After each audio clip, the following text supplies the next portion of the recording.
ಅರ್ಥಶಾಸ್ತ್ರ ವಿಷಯಕ್ಕೆ ಸಂಬಂಧಪಟ್ಟಂತಹ ಮತ್ತೊಂದು ಟಾಪಿಕ್ ಅನ್ನ ಇವತ್ತಿನ ತರಗತಿ ನಾವು ಚರ್ಚೆಯನ್ನ ಮಾಡೋಣ. ಅದೇನ್ ಟಾಪಿಕ್ ಅಂತಂದ್ರ ಡಂಪಿಂಗ್ ಅಂತೇಳಿ. ಈ ಟಾಪಿಕ್ ಬಹಳ ಮಹತ್ವವನ್ನು ಪಡೆದುಕೊಂಡಿರುವಂತಹ ಟಾಪಿಕ್. ಅದು ಕನ್ನಡದೊಳಗ ಅಕ್ರಮ ವ್ಯಾಪಾರ ಅಥವಾ ಸುರಿ ವ್ಯಾಪಾರ ಅಂತೇಳಿ ಕನ್ನಡದೊಳಗ ಕರಿತೀವಿ. ನಿಮ್ಮ ಎಕ್ಸಾಮ್ ಒಳಗೆ ಏನ್ ಮಾಡಬಹುದು, ಈ ಟಾಪಿಕ್ ಮೇಲೆ 5 ಅಂಕದ ಪ್ರಶ್ನೆಯನ್ನ ಕೇಳಬಹುದು. ಆ ಒಂದು ದೃಷ್ಟಿಕೋನ ಇಟ್ಟುಕೊಂಡು ಈ ಟಾಪಿಕ್ ಅನ್ನ ನಿಮಗೆ ತಿಳಿಸುವಂತ ಕೆಲಸವನ್ನ ಮಾಡ್ತೇನೆ. ಇದಕ್ಕೆ ಸಂಬಂಧಪಟ್ಟಂತೆ ಪ್ರಾರಂಭದಲ್ಲಿ ಪೀಠಿಕೆಯನ್ನ ಗಮನಿಸೋಣ. ಅಂತಾರಾಷ್ಟ್ರೀಯ ವ್ಯಾಪಾರದಲ್ಲಿ ಕೆಲವೊಮ್ಮೆ ವಿದೇಶಿ ಉತ್ಪಾದಕರು ತಮ್ಮ ದೇಶದ ಮಾರುಕಟ್ಟೆಗೆ ಬೆಲೆಯನ್ನು ಹೋಲಿಸಿದರೆ ಬಹಳ ಕಡಿಮೆ ಬೆಲೆಯಲ್ಲಿ ವಸ್ತುಗಳನ್ನ ಇತರ ದೇಶಗಳಿಗೆ ರಫ್ತು ಮಾಡುತ್ತಾರೆ. ಅಂತಾರಾಷ್ಟ್ರೀಯ ವ್ಯಾಪಾರದಲ್ಲಿ ಕೆಲವೊಮ್ಮೆ ವಿದೇಶಿ ಉತ್ಪಾದಕರು ತಮ್ಮ ದೇಶದ ಮಾರುಕಟ್ಟೆ ಬೆಲೆಗೆ ಹೋಲಿಕೆ ಮಾಡಿಕೊಂಡಾಗ ಬಹಳ ಕಡಿಮೆ ಬೆಲೆಯಲ್ಲಿ ವಸ್ತುಗಳನ್ನ ಇತರೆ ದೇಶಗಳಿಗೆ ರಫ್ತನ್ನ ಮಾಡುತ್ತಾರೆ. ಈ ರೀತಿಯ ವ್ಯಾಪಾರದಿಂದ ಆಮದು ಮಾಡುವ ದೇಶದ ಸ್ಥಳೀಯ ಕೈಗಾರಿಕೆಗಳಿಗೆ ತೀವ್ರ ಹಾನಿ ಆಗುತ್ತದೆ. ಇಂತಹ ಅನ್ಯಾಯಕಾರ ಮತ್ತು ಬೆಲೆ ಕುಗ್ಗಿಸುವ ವ್ಯಾಪಾರ ಕ್ರಮವನ್ನ ನಾವು ಡಂಪಿಂಗ್ ಅಂತೇಳಿ ಕರೆಯುವಂತ ಕೆಲಸವನ್ನ ಮಾಡ್ತೇವೆ. ಕನ್ನಡದಲ್ಲಿ ಇದಕ್ಕೆ ಅಕ್ರಮ ವ್ಯಾಪಾರ ಮತ್ತು ಸೂರಿ ವ್ಯಾಪಾರ ಅಂತೇಳಿ ಕರೆಯುವಂತ ಕೆಲಸ ಆಗ್ತದ. ನಿಮ್ಗೆ ಗೊತ್ತಾಗ್ಲಿಕ್ಕಂತಂದ್ರ ಇಲ್ಲಿ ನೋಡ್ರಿ, ಒಂದು ಯಾವುದೋ ಎ ದೇಶ ಇಲ್ಲಿ ಬಿ ದೇಶ ಅಂತ ಮಾಡ್ತಾನೆ. ಒಂದು ಉದಾಹರಣೆ ಮೂಲಕ ತಿಳ್ಕೊರಿ. ಎ ದೇಶ ಈ ದೇಶಕ್ಕೆ ವಸ್ತು ಏನ್ ಮಾಡ್ತದ, ರಫ್ತನ್ನ ಮಾಡುವಂತ ಕೆಲಸವನ್ನ ಮಾಡ್ತದ. ಈ ದೇಶ ಉತ್ಪಾದಿಸುವಂತ ಒಂದು ಯಾವುದೇ ವಸ್ತುವಿಗೆ ತನ್ನ ದೇಶದಲ್ಲಿ ಆ ವಸ್ತುವಿನ ಬೆಲೆ 10 ರೂಪಾಯಿ ಇದೆ. ಈ ದೇಶಕ್ಕೆ ತನ್ನ ದೇಶದಲ್ಲಿ ಆ ವಸ್ತುವಿನ ಬೆಲೆ ಎಷ್ಟೈತಿ, 10 ರೂಪಾಯಿ ಐತಿ. ಆದ್ರೆ ಇದೇ ವಸ್ತುವನ್ನ ಎ ದೇಶ ಬಿ ದೇಶಕ್ಕೆ ಏನು ರಫ್ತು ಮಾಡತ್ತಲ್ಲ, ಆ ರಫ್ತು ಮಾಡುವಂತ ಸಮಯದಲ್ಲಿ ಈ 10 ರೂಪಾಯಿ ಬೆಲೆದ ವಸ್ತುವನ್ನ ಈ ದೇಶಕ್ಕೆ 8 ರೂಪಾಯಿಲಿ ರಫ್ತು ಮಾಡುವಂತ ಕೆಲಸವನ್ನ ಮಾಡ್ತದೆ. ನೋಡಿ, ತನ್ನ ದೇಶದಲ್ಲಿ 10 ರೂಪಾಯಿ ಐತಿ, ಅದೇ ರಫ್ತು ಮಾಡುವಂತ ಸಮಯದಲ್ಲಿ ಇದಕ್ಕಿಂತ ಕಡಿಮೆ ಬೆಲೆಯಲ್ಲಿ ಏನ್ ಮಾಡ್ತದ, ಬಿ ದೇಶಕ್ಕೆ ಆ ವಸ್ತುವನ್ನ ರಫ್ತು ಮಾಡುವಂತ ಕೆಲಸವನ್ನ ಮಾಡ್ತದ. ಹೀಗೆ ರಫ್ತು ಮಾಡಿದಾಗ ಬಿ ದೇಶ ಈ ದೇಶದಿಂದ ಏನ್ ವಸ್ತುವನ್ನ ಆಮದು ಮಾಡಿಕೊಳ್ತಲ್ಲ, ಆಮದು ಮಾಡಿಕೊಳ್ಳುವಾಗ ಈ ಬಿ ದೇಶಕ್ಕೆ ನಷ್ಟವಾಗುವಂತ ಸಮಸ್ಯೆ ಬರಬಹುದು ಅಥವಾ ಅಪಾಯ ಉಂಟಾಗುವಂತ ಸಮಸ್ಯೆ ಆಗ್ಬಹುದು. ಯಾಕಂದ್ರ ಕಡಿಮೆ ಬೆಲೆಯಲ್ಲಿ ಈ ವಸ್ತುವನ್ನ ಈ ದೇಶಕ್ಕೆ ಕಳಿಸಿದಾಗ ಈ ದೇಶದಲ್ಲಿ ವಸ್ತುವನ್ನ ಉತ್ಪಾದನೆ ಮಾಡುವಂತ ಕೈಗಾರಿಕೆಗಳು ಹಾನಿಗೆ ಒಳಗಾಗುವಂತ ಸನ್ನಿವೇಶ ಇರ್ತದ. ಇಂಥ ಒಂದು ಸನ್ನಿವೇಶ ಏನಿಲ್ಲ, ಈ ಸನ್ನಿವೇಶಕ್ಕೆ ನಾವೇನ್ ಕರಿತೀವಿ, ಡಂಪಿಂಗ್ ಅಂತೇಳಿ ಕರಿತೀವಿ.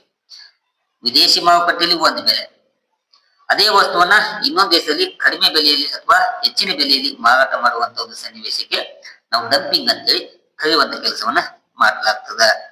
ಈ ಉದಾಹರಣೆ ನಿಮಗೆ ಸ್ಪಷ್ಟವಾಗಿ ಗೊತ್ತಾಗ್ತಂತೇಳಿ ತಿಳಿದುಕೊಂಡು ಈ ಟಾಪಿಕ್ ಅನ್ನ ಮುಂದುವರಿಸುವಂತ ಕೆಲಸವನ್ನ ಮಾಡ್ತೇನೆ. ಇಲ್ಲಿ ಕೆಳಗಡೆ ಅರ್ಥ ಆಯ್ತು ನೋಡ್ರಿ. ಒಂದು ದೇಶದ ಉತ್ಪಾದಕ ಅಥವಾ ರಫ್ತುದಾರನು ತನ್ನ ವಸ್ತುಗಳನ್ನ ಸ್ವದೇಶಿಯ ಮಾರುಕಟ್ಟೆಗೆ ಹೋಲಿಸಿದರೆ ಕಡಿಮೆ ಬೆಲೆಯಲ್ಲಿ ಅಥವಾ ಉತ್ಪಾದನಾ ವೆಚ್ಚಕ್ಕಿಂತಲೂ ಕಡಿಮೆ ದರದಲ್ಲಿ ವಿದೇಶಿ ಮಾರುಕಟ್ಟೆಗೆ ಮಾರಾಟ ಮಾಡುವುದನ್ನ ನಾವು ಡಂಪಿಂಗ್ ಅಂತೇಳಿ ಕರೆಯುವಂತ ಕೆಲಸವನ್ನ ಮಾಡ್ತೇವೆ. ಏನೋ ವಸ್ತುವನ್ನ ಏನು ರಫ್ತು ಮಾಡ್ತಾರಲ್ಲ, ಆ ರಫ್ತು ಮಾಡುವಂತ ದೇಶ ಏನಿದೆಯಲ್ಲ, ತನ್ನ ಸ್ವದೇಶಿ ಮಾರುಕಟ್ಟೆಯಲ್ಲಿ ಹೋಲಿಕೆ ಮಾಡ್ಕೊಂಡಾಗ ಅದಕ್ಕಿಂತ ಕಡಿಮೆ ಬೆಲೆಯಲ್ಲಿ ಏನ್ ಮಾಡ್ತಾನ, ಆ ವಸ್ತುವನ್ನ ವಿದೇಶಿ ಮಾರುಕಟ್ಟೆಗೆ ಮಾರಾಟ ಮಾಡುವಂತ ಒಂದು ಸನ್ನಿವೇಶಕ್ಕೆ ಏನಿದೆಯಲ್ಲ, ಅದಕ್ಕೆ ಡಂಪಿಂಗ್ ಅಂತೇಳಿ ಕರೆಯುವಂತ ಕೆಲಸವನ್ನ ಮಾಡ್ತೇವೆ. ಈ ಒಂದು ಮೀನಿಂಗ್ ಅನ್ನ ನಾ ಏನು ಉದಾಹರಣೆ ಕೊಟ್ಟನಲ್ಲ, ಆ ಉದಾಹರಣೆ ಮೂಲಕ ವಿದ್ಯಾರ್ಥಿಗಳು ಅರ್ಥವನ್ನ ಮಾಡ್ಕೋಬೇಕು. ಈ ಡಂಪಿಂಗಿನ ಪ್ರಮುಖ ಉದ್ದೇಶಗಳೇನು ಎಂಬುದನ್ನ ನಾವೀಗ ಚರ್ಚೆ ಮಾಡೋಣ. ಡಂಪಿಂಗಿನ ಪ್ರಮುಖವಾದ ಉದ್ದೇಶಗಳು: ಒಂದು, ವಿದೇಶಿ ಮಾರುಕಟ್ಟೆಯನ್ನ ಹಿಡಿತಕ್ಕೆ ಪಡೆಯುವ ಸಲುವಾಗಿ ಈ ಡಂಪಿಂಗ್ ವ್ಯಾಪಾರವನ್ನ ಮಾಡಲಾಗ್ತದೆ. ಯಾಕಂತಂದ್ರ ಕಡಿಮೆ ಬೆಲೆಯಲ್ಲಿ ವಸ್ತುಗಳನ್ನ ಮಾರಾಟ ಮಾಡುವ ಮೂಲಕ ಗ್ರಾಹಕರನ್ನ ಆಕರ್ಷಣೆ ಮಾಡಿಕೊಂಡು ವಿದೇಶಿ ಮಾರುಕಟ್ಟೆಯಲ್ಲಿ ಸ್ಥಾನ ಪಡೆಯುವುದು ಇದರ ಒಂದು ಪ್ರಮುಖವಾದ ಉದ್ದೇಶ ಆಗಿರುತ್ತದೆ. ಸೆಕೆಂಡ್ ಒನ್, ಸ್ಥಳೀಯ ಕೈಗಾರಿಕೆಗಳನ್ನ ದುರ್ಬಲಗೊಳಿಸುವುದು ಕೂಡ ಇದರ ಉದ್ದೇಶವಾಗಿರ್ತದೆ. ಯಾಕಂದ್ರ ಆಮದು ಮಾಡುವ ದೇಶದ ದೇಶೀಯ ಉತ್ಪಾದಕರಿಗೆ ಸ್ಪರ್ಧಿಸಲಾಗದಂತಹ ಪರಿಸ್ಥಿತಿ ಉಂಟು ಮಾಡಿ ಅವರನ್ನು ನಷ್ಟಕ್ಕೆ ಒಳಪಡಿಸುವಂತಹ ಉದ್ದೇಶವನ್ನು ಇಟ್ಕೊಂಡು ಈ ಡಂಪಿಂಗ್ ಅನ್ನ ಮಾಡುವಂತ ಕೆಲಸವನ್ನ ಮಾಡ್ತಾರೆ. ಥರ್ಡ್ ಒನ್, ಸ್ಪರ್ಧಿಗಳನ್ನ ಮಾರುಕಟ್ಟೆಯಿಂದ ಹೊರ ದೂಡುವುದು ಕೂಡ ಇದು ಪ್ರಮುಖವಾಗಿ ಕಾರ್ಯ ಆಗ್ತದೆ. ಯಾಕಂದ್ರೆ ದೀರ್ಘಾವಧಿಯಲ್ಲಿ ಕಡಿಮೆ ಬೆಲೆ ನೀತಿಯಿಂದ ಇತರೆ ಕಂಪನಿಗಳು ಮುಚ್ಚುವಂತ ಸನ್ನಿವೇಶ ಆಗ್ತದೆ. ಮುಚ್ಚುವುದರಿಂದ ಕೈಗಾರಿಕೆಯನ್ನ ಅಥವಾ ಬಿಟ್ಟು ಹೋಗುವಂತ ಸನ್ನಿವೇಶ ಇಲ್ಲಿ ತಲೆದು ಹೋಗ್ತದೆ. ಇದು ಮತ್ತೊಂದು ಉದ್ದೇಶ. ನಾಲ್ಕನೇ ಉದ್ದೇಶ ಏಕಾಧಿಕಾರನ ಸ್ಥಾಪಿಸುವುದು ಅಥವಾ ಏಕಸ್ವಾಮ್ಯವನ್ನ ಸ್ಥಾಪಿಸುವುದು. ಯಾಕಂದ್ರೆ ಸ್ಪರ್ಧಿಗಳು ನಾಶವಾದ ನಂತರ ಮಾರುಕಟ್ಟೆಯಲ್ಲಿ ಏಕೈಕ ಮಾರಾಟಗಾರನಾಗಿ ಬೆಲೆಯನ್ನ ನಿಯಂತ್ರಿಸಲು ಸಾಧ್ಯ ಆಗ್ತದೆ. ಇದು ನಾಲ್ಕನೆಯ ಉದ್ದೇಶ. 5, ಅತಿರೇಕ ಉತ್ಪಾದನೆಯನ್ನ ನಿವಾರಣೆ ಮಾಡಲು. ಇದು ಮತ್ತೊಂದು ಉದ್ದೇಶ. ಯಾಕಂದ್ರೆ ಸ್ವದೇಶದಲ್ಲಿ ಮಾರಾಟವಾಗದ ಹೆಚ್ಚುವರಿ ಉತ್ಪನ್ನಗಳನ್ನ ವಿದೇಶಿ ಮಾರುಕಟ್ಟೆಗೆ ಕಡಿಮೆ ದರದಲ್ಲಿ ಮಾರಾಟ ಮಾಡುವುದರ ಮೂಲಕ ತನ್ನ ಅತಿರೇಕ ಉತ್ಪಾದನೆಯನ್ನ ನಿವಾರಣೆಯನ್ನ ಮಾಡಿಕೊಳ್ಳುತ್ತದೆ. 6 ಹೊಸ ಮಾರುಕಟ್ಟೆಗೆ ಪ್ರವೇಶವನ್ನ ಪಡೆದುಕೊಳ್ಳುವುದು. ಇದು 6ನೇ ಉದ್ದೇಶ. ಅಂದ್ರೆ ಹೊಸ ದೇಶಗಳಲ್ಲಿ ಬೇಗನೆ ಪ್ರವೇಶ ಪಡೆದು ಗ್ರಾಹಕನ ನೆಲೆಯನ್ನ ನಿರ್ಮಿಸುವಂತ ಒಂದು ಉದ್ದೇಶವನ್ನು ಇಟ್ಕೊಂಡು ಈ ಡಂಪಿಂಗ್ ಅನ್ನ ಮಾಡುವಂತ ಕೆಲಸವನ್ನ ಮಾಡಲಾಗುತ್ತದೆ. ಇನ್ನು 7ನೇ ಉದ್ದೇಶ 7th ಲಾಭದ ಪ್ರಮಾಣವನ್ನು ದೀರ್ಘಕಾಲದಲ್ಲಿ ಹೆಚ್ಚಿಸುವಂತ ಕೆಲಸವನ್ನ ಇಟ್ಟುಕೊಂಡು ಇದನ್ನ ಮಾಡಲಾಗ್ತದ. ಆರಂಭದಲ್ಲಿ ಕಡಿಮೆ ಬೆಲೆಯಲ್ಲಿ ಆ ವಸ್ತುವನ್ನ ಮಾರಾಟ ಮಾಡಿದ್ರೆ ನಷ್ಟವಾದರೂ ಕೂಡ ನಂತರ ಬೆಲೆಯನ್ನು ಹೆಚ್ಚಳ ಮಾಡಿಕೊಂಡು ಹೆಚ್ಚಿನ ಲಾಭವನ್ನ ಪಡೆಯುವಂತ ಉದ್ದೇಶವನ್ನು ಇಟ್ಕೊಂಡು ಡಂಪಿಂಗ್ ಅನ್ನ ವ್ಯಾಪಾರವನ್ನ ಮಾಡಲಾಗುತ್ತದೆ.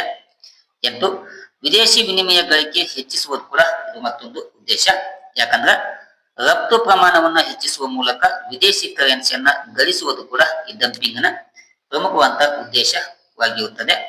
9 ಉತ್ಪಾದನಾ ಸಾಮರ್ಥ್ಯದ ಪೂರ್ಣವಾದಂತಹ ಬಳಕೆಯನ್ನ ಮಾಡಿಕೊಳ್ಳುವುದು. ಅಂದ್ರೆ ಕಾರ್ಖಾನೆಗಳ ಖಾಲಿ ಸಾಮರ್ಥ್ಯ ಏನಿರುತ್ತಲ್ಲ ಆ ಸಾಮರ್ಥ್ಯವನ್ನ ಬಳಸಿಕೊಳ್ಳಲು ಹೆಚ್ಚಿನ ಪ್ರಮಾಣದಲ್ಲಿ ಉತ್ಪಾದಿಸಿ ಆ ವಸ್ತುವನ್ನ ವಿದೇಶಿ ಮಾರಾಟಕ್ಕೆ ಮಾಡುವುದರ ಮೂಲಕ ನಾವು ಏನ್ ಮಾಡಬಹುದು, ಆ ಸಂಪನ್ಮೂಲವನ್ನ ಪೂರ್ಣ ಪ್ರಮಾಣದಲ್ಲಿ ಬಳಕೆಯನ್ನ ಮಾಡ್ಕೊಳ್ಬಹುದು.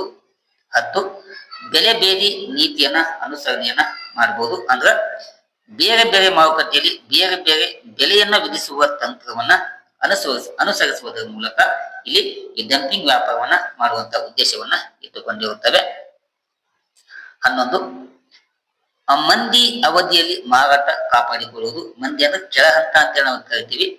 ಸ್ವದೇಶದಲ್ಲಿ ಬೇಡಿಕೆ ಕಡಿಮೆ ಆದಾಗ ವಿದೇಶಿ ಮಾರುಕಟ್ಟೆ ಮೂಲಕ ಮಾರಾಟವನ್ನ ಮುಂದುವರಿಸುವಂತ ತಂತ್ರವನ್ನ ಈ ಡಂಪಿಂಗ್ ಒಳಗೊಂಡಿರುತ್ತದೆ. 12 ಕೈಗಾರಿಕಾ ವಿಸ್ತರಣೆಗಾಗಿ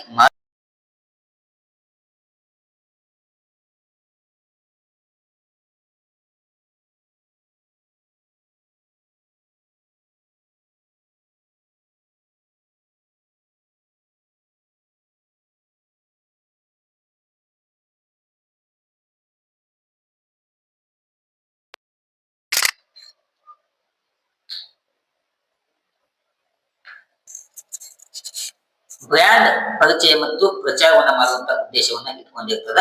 ಯಾಕಂದ್ರ ಅತಿ ಕಡಿಮೆ ಬೆಲೆ ಮೂಲಕ ವಿದೇಶಿ ಗ್ರಾಹಕರಿಗೆ ಉತ್ಪನ್ನವನ್ನ ಪರಿಚಯಿಸುವಂತ ಉದ್ದೇಶವನ್ನು ಇಟ್ಕೊಂಡು ಪ್ರಚಾರವನ್ನ ಮಾಡಿ ಮುಂದಿನ ದಿನಮಾನಗಳಲ್ಲಿ ಲಾಭವನ್ನ ಗಳಿಸಬಹುದು.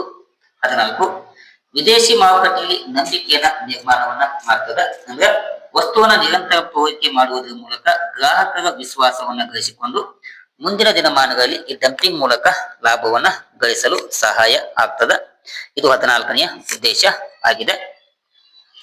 15 ತಾಂತ್ರಿಕ ಮುನ್ನಡೆ ಪ್ರಯೋಜನವನ್ನ ಪಡೆಯುವುದು. ಅಂದ್ರೆ ಕಡಿಮೆ ವೆಚ್ಚದ ಉತ್ಪಾದನಾ ತಂತ್ರಜ್ಞಾನದಿಂದ ಇತರ ದೇಶಗಳಿಗಿಂತ ಕಡಿಮೆ ಬೆಲೆಯಲ್ಲಿ ವಸ್ತುವನ್ನ ನೀಡುವುದರ ಮೂಲಕ ತಂತ್ರಜ್ಞಾನದ ಮುನ್ನಡೆಯನ್ನ ಪ್ರಯೋಜನವನ್ನ ಪಡೆಯಲು ಡಂಪಿಂಗ್ ವ್ಯಾಪಾರವನ್ನ ಮಾಡಲಾಗುತ್ತದೆ. 16 ಸರ್ಕಾರಿ ಸಹಾಯಧನ ಪ್ರಯೋಜನವನ್ನ ಪಡೆಯುವುದು. ಅಂದ್ರೆ ಸರ್ಕಾರದಿಂದ ಸಿಗುವಂತ ಏನ್ ಸಹಾಯಧನ ಇರ್ತಾವಲ್ಲ ಆ ಸಹಾಯಧನಗಳ ಆಧಾರದ ಮೇಲೆ ಕಡಿಮೆ ಬೆಲೆಯಲ್ಲಿ ದೇಶಗಳು ಏನ್ ಮಾಡ್ತಾವ ರಫ್ತು ಮಾಡುವಂತ ಒಂದು ಕೆಲಸವನ್ನು ಇಟ್ಕೊಂಡು ಈ ಡಂಪಿಂಗ್ ವ್ಯಾಪಾರದಲ್ಲಿ ತೊಡಗುತ್ತವೆ. 17 ವ್ಯಾಪಾರ ಸಮತೋಲನದಲ್ಲಿ ಸುಧಾರಣೆ ಮಾಡುವ ಸಲುವಾಗಿ ಇದನ್ನ ಇಟ್ಟುಕೊಂಡಿರ್ತಾವ. ಯಾಕಂದ್ರ ರಫ್ತುಗಳನ್ನ ಹೆಚ್ಚಿಸುವ ಮೂಲಕ ವ್ಯಾಪಾರದ ಕೊರತೆಯನ್ನ ಕಡಿಮೆ ಮಾಡಿ ಸಂದಾಯ ಬಾಕಿಯಲ್ಲಿನ ಅಸಮತೋಲನವನ್ನ ನಿವಾರಣೆ ಮಾಡುವುದರ ಮೂಲಕ ವ್ಯಾಪಾರದಲ್ಲಿ ಸಮತೋಲನವನ್ನ ಸಾಧಿಸುವ ಒಂದು ಉದ್ದೇಶವನ್ನು ಇಟ್ಕೊಂಡು ಈ ಡಂಪಿಂಗ್ ಅನ್ನ ಮಾಡುವಂತ ಕೆಲಸವನ್ನ ಮಾಡಲಾಗ್ತದ. ಏನ ಇಷ್ಟು ವಿದ್ಯಾರ್ಥಿಗಳೇ ಡಂಪಿಂಗ್ ಎಂದರೇನು, ಡಂಪಿಂಗ್ ಅನ್ನ ಯಾವ ಉದ್ದೇಶಕ್ಕಾಗಿ ನಾವು ಏನ್ ಮಾಡ್ತೀವಿ, ಈ ಡಂಪಿಂಗ್ ವ್ಯಾಪಾರದಲ್ಲಿ ಪಾಲ್ಗೊಳ್ಳುತ್ತೇವೆ ಎಂಬುದನ್ನ ತಿಳಿಸಿಕೊಟ್ಟಿದ್ದೇನೆ. ಮುಂದಿನ ತರಗತಿಯೊಳಗ ಡಂಪಿಂಗ್ ಇಂದ ಆಗುವಂತ ಧನಾತ್ಮಕ ಪರಿಣಾಮ ಮತ್ತು ಋಣಾತ್ಮಕ ಪರಿಣಾಮಗಳ ಬಗ್ಗೆ ನಿಮಗೆ ತಿಳಿಸಿಕೊಡುವಂತ ಪ್ರಯತ್ನವನ್ನ ಮಾಡಲಾಗ್ತದ. ಇಲ್ಲಿಯ ತನಕ ತರಗತಿ ವೀಕ್ಷಣೆ ಮಾಡಿದ ಎಲ್ಲ ವಿದ್ಯಾರ್ಥಿಗಳಿಗೆ ತುಂಬ ಹೃದಯ ಧನ್ಯವಾದಗಳು ತಿಳಿಸ್ತಾ ಈ ತರಗತಿನ ಇಲ್ಲಿಗೆ ಮುಗಿಸ್ತೇನೆ. Thank you. ನಮಸ್ಕಾರ.